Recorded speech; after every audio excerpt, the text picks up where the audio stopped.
اسلام کی ایک بہت بڑی خصوصیت ہے کہ اس کا مالی نظام جمع کرنے پر نہیں ہے، تقسیم کرنے پر ہے، تقسیم کرنے پر ہے۔ ایک آدمی بہت مالدار ہو گیا تو اس کو وہ ہمیشہ مالدار نہیں رہے گا، مرا تو کتنے ورثاء میں وہ دولت تقسیم ہو جائے گی۔ زکوٰۃ اس پہ رکھی، صدقہ اس پہ رکھا، پھر بھی اگر اس کے پاس بہت پیسہ ہے تو انتقال کرے گا، اس کی اولادوں میں، اس کے رشتہ داروں میں تقسیم ہو جائے گا۔ پھر کسی کے پاس اکٹھا ہونے لگ جائے گا، پھر کسی کا انتقال ہو گیا، پھر وراثت میں تقسیم ہونے لگ جائے گا۔ اسلام میں تو مال کے ہے ہی تقسیم ہی تقسیم، دولت بہت سارے لوگوں کے ہاتھوں میں آ جائے۔ اور آج کا جو نظام ہے، جو اس روح وہی کی برکات سے محروم نظام دنیا کے معیشت کا چلا جا رہا ہے، اس میں دولت چند ہاتھوں میں سمٹتی چلی جا رہی ہے، سمٹتی چلی جا رہی ہے، دولت مند بڑھتا چلا جا رہا ہے، اور غربا کی اور کسے کہیں کہ محتاج لوگوں کی تعداد بڑھتی چلی جا رہی ہے۔ وہ نظام ایسا غلط دنیا میں اس وقت رواج پا رہا۔ اب دیکھیں نا، پہلے کسی فیکٹری کے اندر، کارخانے کے اندر کام کرنے والے 10,000 ہوا کرتے تھے، 5,000 ہوا کرتے تھے، لیکن اب دنیا نے نظام کیا بنا دیا؟ ایسی مشینیں آ گئی جہاں 100 آدمی ہی کافی ہے، باقی سارے بے روزگار، آدمی کی ضرورت ہی کوئی نہیں۔ لیکن یہ مشینیں کون لگائے گا؟ جس کے پاس بہت سرمایہ ہوگا، اور پھر سرمایہ کون کمائے گا؟ جس کے پاس پہلے بہت سرمایہ ہے۔ یعنی دنیا کا سارا معاشی نظام سمٹتا چلا جا رہا ہے۔ بظاہر کہہ رہے ہیں بڑی ترقی ہو رہی ہے، لیکن دولت چند ہاتھوں کے اندر سمٹتی چلی جا رہی، ترقی نہیں ہو رہی۔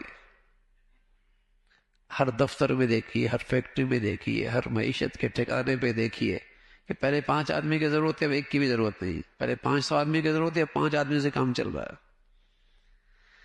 اسلام نے جو معاشی نظام دیا ہے اس کی بنیاد تقسیم پر ہے، تقسیم پر ہے کہ مال، اس لیے کہ اس سے کیا ہوتا ہے کہ سارے معاشرے کے اندر جب دولت کی تقسیم ہوتی ہے تو امیر اور غریب میں اتنا تفاوت نہیں ہوتا، تھوڑا بہت فرق ہوتا ہے، لیکن اتنا زیادہ ہے۔ ایک آدمی نے محنت زیادہ کی، کوشش زیادہ کی، اور اس نے وسائل زیادہ استعمال کیے، اللہ نے اس کو زیادہ دیا۔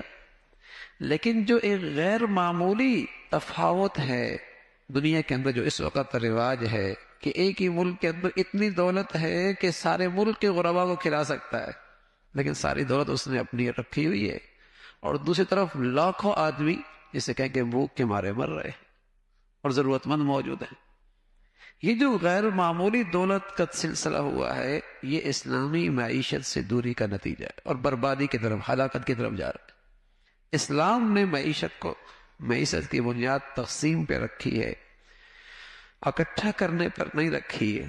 نظام ہی ایسا ہے کہ صدقہ دے دے میاں، زکوٰۃ دے دے میاں، خیرات دے دے، اور پھر بھی اگر اس کے پاس مال بہت ہے، انتقال ہوا، 10 ورثاء میں تقسیم ہو گیا، 5 ورثاء میں تقسیم ہو گیا، 6 ورثاء میں تقسیم ہو گیا، پھر ان کا انتقال ہوا، پھر وہ تقسیم ہوتا چلا گیا۔ تقسیم در تقسیم ہے کہ 1-2 آدمیوں کے پاس دولت زیادہ عرصے تک اکٹھی رہ نہیں سکتی،